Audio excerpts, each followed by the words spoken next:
We turn now to the teaching of the great rival of Confucius, Lao Tzu, pronounced Lao Tzu, he who is said to have met and discussed the higher wisdom with the master on his memorable visit to the royal city of Lo.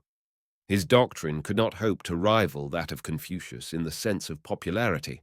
The Confucian ideal was certain to conquer by the dynamic of sheer, obvious, visible beauty, as undeniable as that of Greek sculpture. No one with eyes and reason could deny its charm, or it may be said its life and death value to China. Its consecration of the national heroes must alone have won it devotion. But there are different forms of greatness, different points of perception, and while Confucius built for the average man of high attainment, the cloudy foundations of Lao Tzu were laid for the habitation of that man who must dwell in spiritual places, where the mists drift beneath his feet, and the lights are the sun and moon and hierarchy of the rolling planets. Confucius stated his precepts so that all could understand if they would. Clear and plain as a guidebook are his directions for the fundamentals of his system. Lao Tzu, wrestling like Jacob with the divine, cannot always find words to express his full meaning, for the reason that they are called upon to convey the infinite, which transcends all human languages.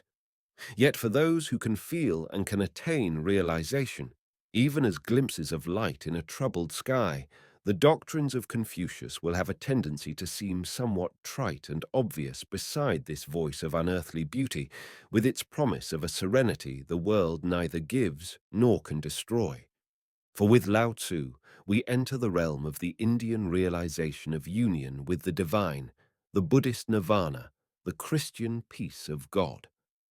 He might have achieved clearer expression of the mighty thoughts overcharging him had he paid that mythical visit to India, with which some legends credit him. But though he probably did not, his brief book of some 80 chapters, each consisting of but a few words, sets China among the nations whom the mystic light has dazzled and gladdened. Of his life, little is known. In thinking of him, he sits aloof like one of those immortals, as China calls them, who have attained wisdom among the precipices and pinnacled rocks, where towering pines rival the peaks and downward thundering rivers shout for joy upon their way to the profounder harmonies of the ocean. So vague, so spiritual is his figure, that some have even attempted to deny his existence. As an immortal may be seen in those supreme pictures known to the happy student of great Chinese art, here sits Lao Tzu, lost in contemplation, his breath exhaling in divine shapes among the kindred mysteries of nature, glimpsed in drifting sunshine, drowned in sweeping mists, alone, contented, absorbed in the ecstasy of supernal wisdom. But that wisdom is not for all the world. You must have eaten the bread of the mystics and drunk their wine before you can behold those midnight skies where Lao Tzu revolves, a moon about the sun, reflecting light to be beheld by earthly eyes only in clear dream and solemn vision. Every circumstance connected with Lao Tzu has the mystic aura. He is described as the son of a virgin mother, conceived under the influence of a falling star. The name by which he is known to us signifies the ancient child, but may also be read as the venerable philosopher. His surname, Li, represents the plum, and he is said to have been born under a plum tree, the symbol of immortality. From the account of the places connected with him, given by the historian Suma Qian, Carus translates, "He was born in the hamlet of Goodman's Bend, in Grinding County, in the Thistle District, in the state of Everywhere." However much of this is legendary, it has value as giving an estimate of his figure and teachings. In AD 666, he was canonized by the then emperor, with a rank among divine beings as Great Supreme, the Emperor God of the Dark First Cause. Later, he received the title of the Great Exalted One, the Ancient Master. He must have been a man of great learning and intellect, for he received a state appointment while still comparatively young, and was imperial historiographer, and as librarian was keeper of the royal archives in the city of Lo at the time when Confucius paid his well-known visit there. It is possible that a man holding such a position and having access to such records may have seen documents relating to the beliefs of the earlier philosophers of India, which were by his time being developed by Pythagoras in Europe, for the likeness between his points of view and those of the great Indo-Aryans is startling. Some, unable to account for these coincidences, declared that in a late period of his life he left China and travelled in India, a thing often done later by Chinese scholars in search of the truths of Buddhism. In any case, his famous book, the Tao Te Ching, The Moral Code is one rendering of the title, was written before he could have made such a voyage, so that unless documents had reached him, he must have journeyed the mystic road alone and formulated his own conclusions. Sima Qian, the famous Chinese historian, furnishes the account of the celebrated meeting with Confucius, which I have given in previous chapters, and adds to it as follows. Lao Tzu cultivated the following of the way and of virtue, the chief aim of his studies being to keep himself concealed and remain unknown. He continued to dwell at the capital city Lo, but after a long time, seeing the decay of the dynasty, he departed, going by the gate leading out of the state on the northwest. Yin Shi, keeper of the gate, said to him, "Sir, you are about to withdraw yourself, and far out of sight. I pray you first to compose a book for me." On this request, Lao Tzu wrote a book in 2 parts, setting forth his views on the way and virtue in 5,000 characters. It is told that he and the friendly officer departed in a little cart drawn by one black ox, and so vanished into the dim horizon of myth. Nothing but the book remained. He was a man of princely virtue, continues Sima Qian, who sought solitude. Great is the contrast between his life and that of Confucius. This strange and fascinating book is our only real hold upon Lao Tzu. We are in full possession of the life of Confucius so far as all its leading events go, and the Analects place him before us as a living man. He remained steadfastly at the post where he conceived duty had set him. That attitude could never have been possible for Lao Tzu. He could contemplate nothing but the vision, and finally it absorbed him. It was reserved for his great disciple Chuang Tzu to make it as practical as such teaching can be made. I will return to him later. The wisdom of Lao Tzu is extremely condensed in style, full of hint and suggestion. The Jesuit fathers in China, quick to observe its mysticism, ransacked it for passages which might be interpreted as referring to their own interpretation of the Christian dogma, and naturally found a few, which scholarship has entirely disproved. There are versions in English, French, and German, and as the West learns to know the treasures of the East, many more will be made. It is written in a kind of metre and with a rugged grandeur difficult to express in English. It is the outline of a high system of transcendental philosophy, perfectly new so far as China is concerned. This system is known in China as Tao, the way, a word which some translate reason in the highest spiritual sense, and some the word in nearly the same sense as that in which it appears in the first chapter of the Gospel of St. John. The way, or the law, is perhaps the most satisfactory of these renderings. It begins thus. The way which can be expressed in words is not the eternal way. The name which can be uttered is not the eternal name. Conceived of as nameless, it is the cause of heaven and earth. Conceived of as having a name, it is the mother of all things. Only the man eternally free from passion can contemplate its spiritual essence. He who is clogged by desires can see no more than its outer form. These two things, the spiritual and material, though we call them by different names, are one and the same in their origin. This sameness is a mystery, the mystery of the mysteries. It is the gate of all that is subtle and wonderful. Here we have in plain terms the statement made by the Advaita philosophy of India, the doctrine of unity of all in the universe, which leaves no room for any dualism. To those familiar with this Indian gate of knowledge, the difficulties of Lao Tzu vanish away. He proceeds, all in the world, know the existence of beauty. The obverse of beauty is ugliness. All men know the existence of love. The obverse of love is hatred. Here we have the Indian statement that the divine sits above good and evil, and from that height regards them as indistinguishable or combined opposites. Where love exists, there must be its shadow, hate, and beauty cannot be perceived as beauty without its foil of ugliness. So it is that existence and non-existence are interdependent one upon the other. Length and shortness fashion out, each one, the figure of the other. The universe is thus in truth a system of combined opposites. We may say that good and evil cannot exist without each other. In real truth, these things are not opposites, but are only perceived as such by finite knowledge. This is why the wise man teaches not by words, but actions. Things grow, and no claim is made for their ownership. They go through their processes and expect no reward for the result.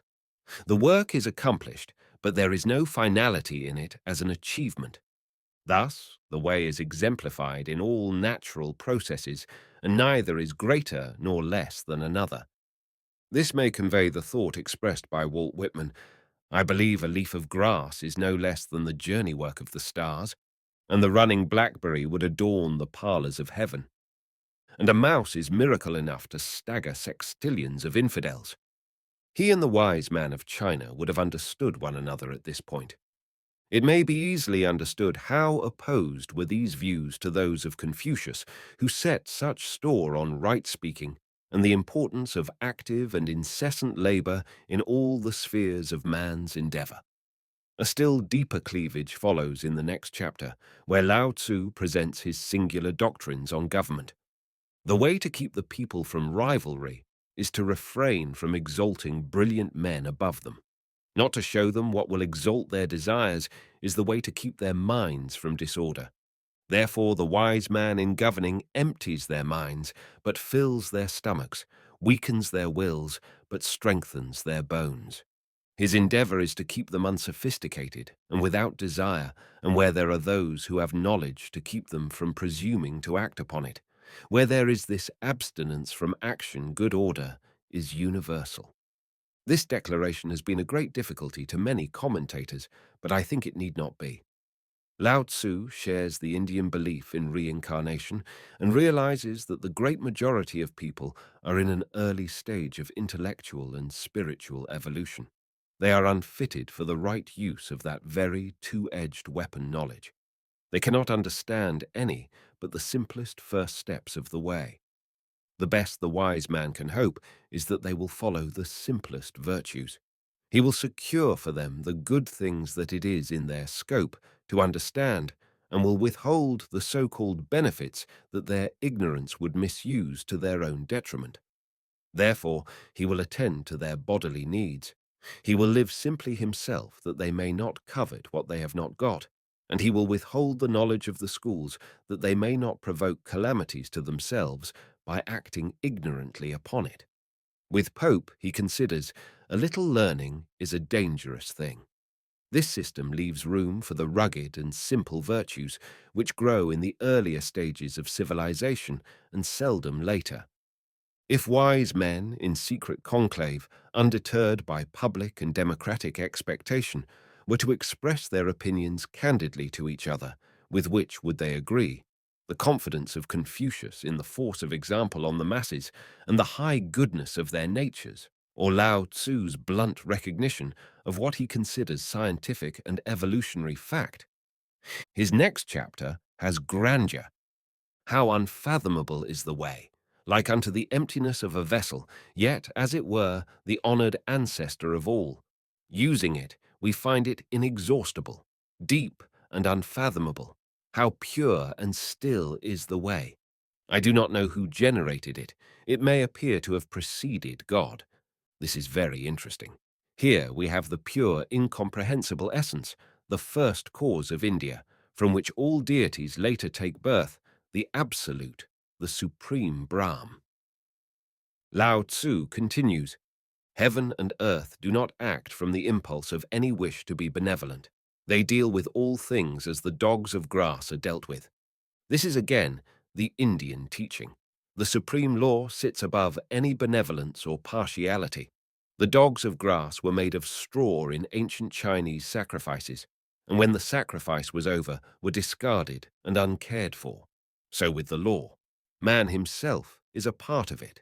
He rues it if he contravenes its processes, but in obeying and going with them all is harmony and the great peace. I think the meaning of Lao Tzu would be far more easily understood if the word law were used in preference either to the way or reason, or the Chinese Tao, which some translators prefer. Heaven is long enduring and earth continues. This is because they do not live of or for themselves. Therefore they endure. He who is wise puts his own person last, yet it is found in the foremost place. He treats his person as if it were foreign to him, and yet that person is preserved. Here we have the note of the Christian mystic. He that loseth his life shall find it, and 1,000-fold with it. The man who meditates upon the supreme law, what has he to do with the individual self? Lao Tzu proceeds, "The highest excellence is like water. Its excellence is seen in its benefiting all and occupying without dissent the low place which none chooses. Hence it resembles the way. And when the virtuous man does not wrangle over this, none can find fault with him." Here again we have a root thought of Christianity and India. He that humbleth himself shall be exalted. Then comes a saying of pure Indian yoga. When the mind and spirit are at one, they can be held in unity. When a man concentrates upon the vital breath and brings it to perfect pliancy, he can become as a little child. When he has purified the most mysterious channels of his perception, he may become flawless. In loving the people and ruling the state, can he not go on without purpose of action? In opening and closing the nostrils, can he not do so like the brooding of a mother bird? While his intelligence penetrates in every direction, he need not therefore display knowledge. The law gives birth and sustains all, yet it does not claim them as its own. It works in all, yet does not boast. It presides over all, yet does not force them. This is called the mysterious quality of the way. This chapter has the interest of setting forth a prominent detail of the yoga system in India, the learning and practice of deep breathing as a means of concentration before the great vision. It seems at times almost impossible to suppose that Lao Tzu had not been in direct touch with Indian mystic teaching, and yet on the other hand, no place can be found for any visit to India, and no records survive of any meetings with any Indian sage who could have instructed him. The alternative is that perception of such quality as his must have seen the way by direct intuition. We look at it, the law, the way, and it is invisible. Its name is the equable. We listen and cannot hear it. It is the soundless. We grasp and cannot hold it. It is the subtle. With these three qualities, we cannot analyze it. Hence, they are blended and are the one. Ceaseless in action, it yet cannot be named, and again it returns to non-existence. This matter is called the form of the formless and the semblance of the invisible. This matter is called the fleeting and indeterminable. Meet it, its face cannot be seen. Follow it, its end cannot be seen. Here we have spirit and matter, cause and phenomenon. This is the statement of the mystics, of whom Lao Tzu is a master throughout the world. As said by a modern poet, Francis Thompson, "O world invisible, we view thee. O world intangible, we touch thee. O world unknowable, we know thee. Inapprehensible, we clutch thee." Lao Tzu proceeds, "The skillful masters of the law, in olden days, with a subtle and exquisite penetration, comprehended its mysteries, and their profundity eluded men's knowledge. I shall endeavor to describe of what sort they seem to be. They look reluctant, like men who wade a winter stream, cautious like those who dread an attack from any quarter, circumspect as guests before the host, They efface themselves like melting ice, are unpretentious as unfashioned wood. Those who keep the way desire not to be full of themselves. It is because they are empty of themselves that they can afford to seem worn and not new and complete. Again, in modern words, if I could empty all myself of self, like to a shell dishabited, then mightst thou enter in, and fill it with thyself instead. We cannot, if we are brimmed with intense individuality, make room for that which is one in all and all in one. But in emptiness it is possible. Lao Tzu describes the method. The state of emptiness should be brought to perfection, and that of ultimate quiet guarded. All things go through their processes of activity and return to the root. This is what we call the state of quiet, and this stillness is the reporting that they have fulfilled their eternal end. To know the infinite is to be perceptive. To ignore it leads to wild movements and evil issues. To know the law is to be great of soul, and to be great of soul leads to sympathy with all things. From this sympathy comes the ruling soul. From rulership comes spirituality. In spirituality, the way, the law, is possessed. He who possesses it endures long and is not liable to decay. Here we have the picture of the ideal man as seen in the teachings of Confucius, but lifted to a far higher plane. The Confucian ideal is always the man who walks on his way, shone upon by the approbation alike of the world and of the divine. He had not conceived the man drunk with God, alone with God, careless of the world's opinion, a part of all that he surveys, a realization of unity which needs not to reason about good and evil, but leaps with passionate intuition to the very heart of things. Now comes a crucial point of Lao Tzu's teaching, the famous doctrine of outward inactivity and passivity, to be further and most interestingly developed by his great disciple Chuang Tzu with a sense of humor and shrewd observation, which I will deal with in due course. It must be remembered that Lao Tzu thinks in paradox, and paradox, until it is grasped, is apt to bewilder the unwary. Here he writes, "If we could renounce our sageness and discard our wisdom, it would be better for the people 100-fold. Could we renounce our benevolence and discard our righteousness, they would again become filial and kindly. Could we renounce our artful contrivances and discard our scheming for gain, there would be no thieves and robbers. He who stands on tiptoe does not stand firm. He who stretches his legs does not walk easily. So he who displays himself does not shine, and self-asserters lack distinction. The boaster does not find his merit acknowledged, and the vain man will not find his superiority allowed.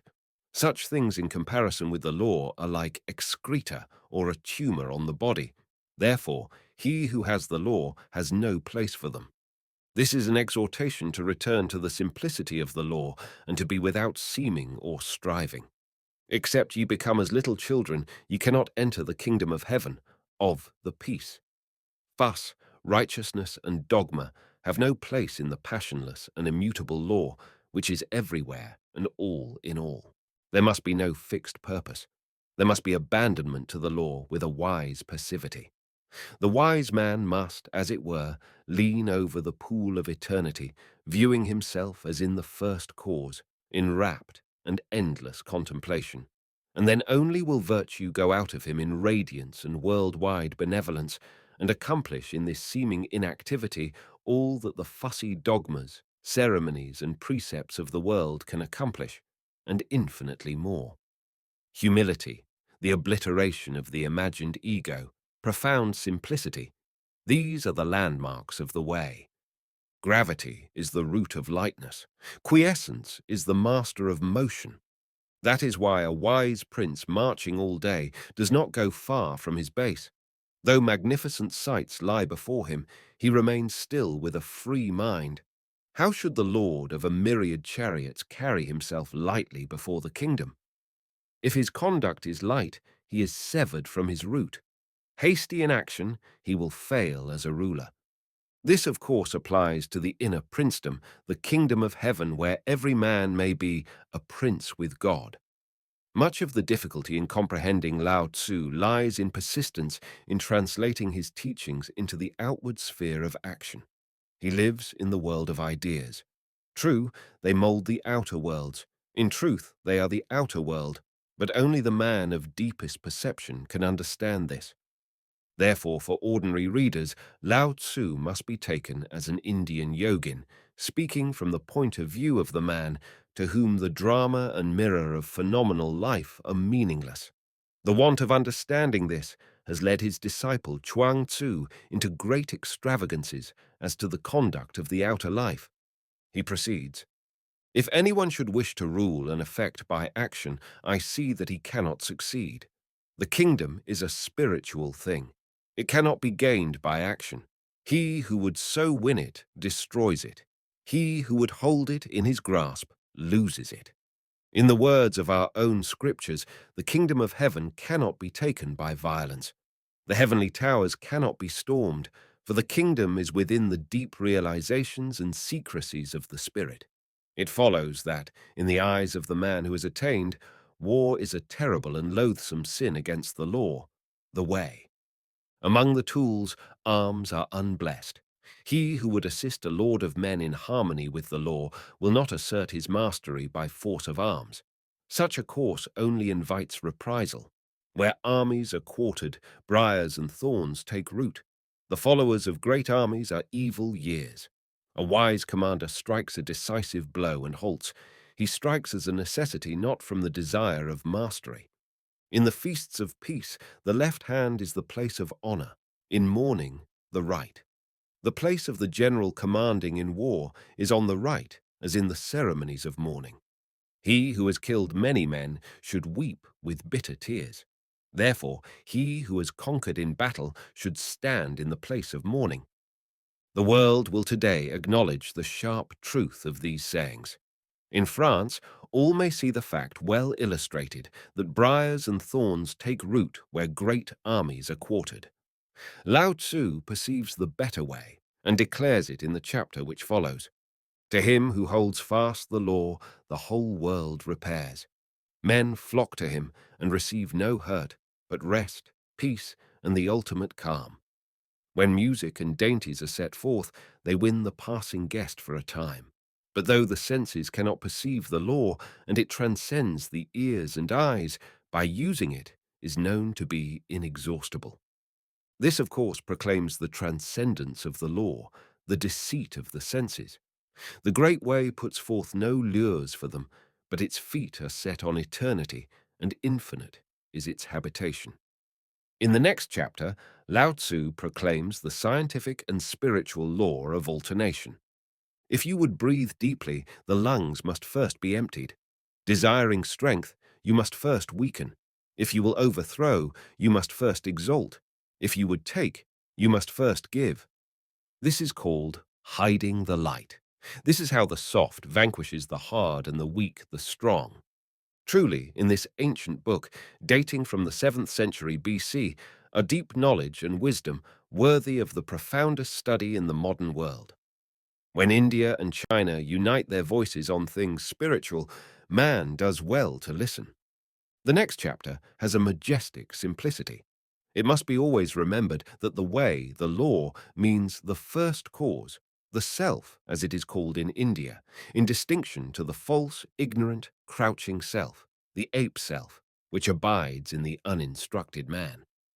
The ancient things that hold the unity are heaven, which by it is bright and pure, and earth, which thus is firm and sure. Spirits who are devoid of bodily form, valleys full in their emptiness, all creatures which through it do live, princes and kings who are its models diffuse to all. If heaven were not pure, it would rend asunder. If earth were not thus established, it would disintegrate. The life of spirits would fail. Drought would parch the valleys. Creatures would miserably perish. Princes and kings would decay.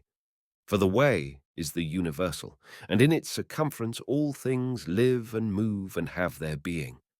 But harmony with it must be no effort. The moment it is an effort, it becomes self-conscious and flawed with the ape-like individuality of the ignorant man. Lao Tzu, like the Christ, leans on the instinctive, the intuitive, choosing for illustration, as Christ and others have done, the utter simplicity and instinctive humility of the little child. Therefore, in a very famous sentence, he declares, "He who knows the way cares not to speak of it. He who is ever ready to discuss it does not know it." And indeed, in no human language can it be told. His analogy of the little child follows. He who has his foundation in the law is like a little child. Poisonous insects pass him by. Fierce beasts spare him. Birds of prey do not strike him. His bones are weak and his sinews, yet he can grasp. He is ignorant of sex, yet full of virility, showing the completion of his physical essence. All day long he cries or sobs without hoarseness, showing his harmony of construction. To him in whom is this harmony, the secret of the eternal is known, wisdom is throned upon it. This needs no comment. It is the vision of all the faiths. Here follows Lao Tzu's views on statecraft in relation to the eternal. The secret may be summed up in one of his unforgettable sentences: "Govern a kingdom as you would cook a small fish." That is, do not overdo it. Mark what follows. A state may be ruled by correction.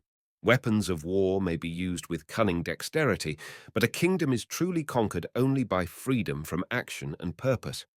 How do I know this? By these facts. In a kingdom, the multiplication of prohibitive enactments increases the poverty of the people.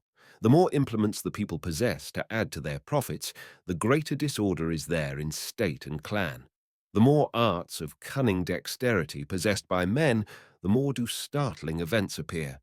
The more active is legislation, the more do thieves and robbers increase. Therefore, a wise man has said, "If I act from the inner life, the people will be transformed of themselves. I shall desire quiet, and the people will become righteous. I shall not labor and fidget, and the people will grow into riches. I shall manifest no ambition, and the people will regain the primitive simplicity." Here we perceive points of agreement with Confucius upon the force of example and its radiating power. We perceive that the way of commercial prosperity is not the road to peace nor to true attainment. Indeed, it may be that the round of civilization, as we understand the word in the West, is fated to increase in complexity and crime until it shatters itself against the nature of things and recommences at the primitive simplicities. There are blind alleys upon which the gates of evolution are closed. The rivers and seas are lords of 100 valleys. This is because their strength is in lowliness. They are kings of them all. So it is that the perfect ruler, wishing to be above men, must in his speech be humble. Wishing to lead them, he follows. Thus, though he is above them, men do not feel him to be an injury, and therefore the world delights to exalt him and tires not in serving him. And since he will not strive, none strives with him. "Gentleness is victorious," says Lao Tzu in another place. He would carry this principle far indeed. Hear him on capital punishment. The people do not fear death. Of what use is it to frighten them with death? If they always feared it, and men could always seize those who did wrong and slay them, who would dare to offend? But there is always one who presides over the infliction of death. He who would inflict death in the room of him who so presides may be described as hewing wood in the place of a master carpenter. Seldom is it that he who undertakes this in the place of a greater carpenter fails to cut his own hands. Here, in ending my account of this great and ancient book, a quiet voice reaching us across more than 2,500 years, I quote the words of a great Chinese emperor, founder of the Ming dynasty in the year AD 1368. They relate to Lao Tzu. "At the beginning of my reign, I had not yet learned the principles of the ancient wise rulers. One day, reading through many books, I came across the canon of wisdom and virtue. I found the style simple and the thoughts deep. At length I found this text: If the people do not fear death, how then can you frighten them by death? At that time the empire had only begun to be united. The people were obstinate and the magistrates corrupt. Almost every morning, 10 men were executed in public. By the same evening, 100 had committed the same crimes. Did not this justify the thought of Lao Tzu? From that time, I ceased to inflict capital punishment. I imprisoned the guilty and imposed fines. In less than a year, my heart was comforted. I recognized then that in this book is the perfect source of all things. It is the sublime master of kings and the inestimable treasure of the people. These are true words. I much regret that it is impossible to give more of this great book of Chinese mysticism, so pregnant with suggestion for all time. I turn now from this to the great disciple of Lao Tzu, a man wise and humorous, but standing on a lower pinnacle than the perfect selflessness of the master.